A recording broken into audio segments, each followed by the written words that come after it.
The rain poured relentlessly as David tightened his jacket against the cold wind, pushing a squeaky grocery cart through the puddles. His 6-year-old daughter, Emily, tugged at his hand, her pink rain boots splashing with innocent delight.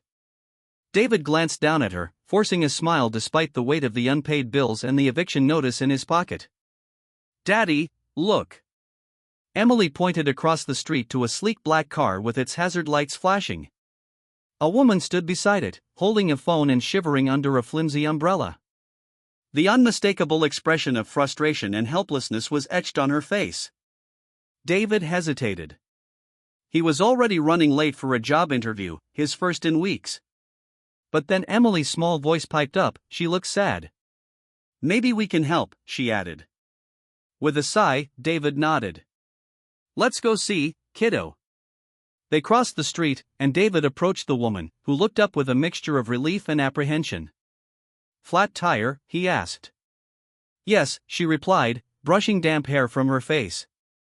"I called roadside assistance, but they're taking forever. I have an important meeting." David rolled up his sleeves. "No need to wait. I can change it for you." The woman blinked, startled. "Are you sure? It's pouring, and you're with your daughter." He cut her off with a reassuring smile. "It's no trouble. I've done this 100 times." Emily held the umbrella over her dad as he worked, chatting cheerfully with the woman. "My daddy's really good at fixing things. He says kindness is free, so we should share it with everyone." The woman chuckled, her tension easing. "You've got a smart kid there." In less than 15 minutes, the spare tire was on. David stood, soaked but smiling. "You're all set." The woman opened her wallet, pulling out a crisp $100 bill. "Let me pay you for your trouble." David shook his head. "No need. Just happy to help."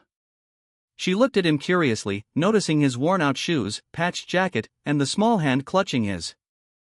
"At least let me give you a ride." "You're soaked," she insisted. David hesitated. "We're headed to an interview, actually." "Then all the more reason." "Hop in," she said. Reluctantly, David agreed. During the drive, the woman introduced herself as Claire Anderson, and David recognized her name from the local news. She was the CEO of a major tech company.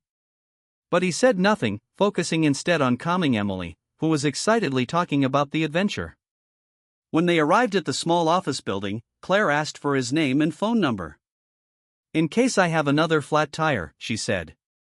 David handed her a scrap of paper, thanked her again, and rushed inside, not wanting to be late. 2 weeks passed. David didn't get the job, and the eviction notice loomed closer.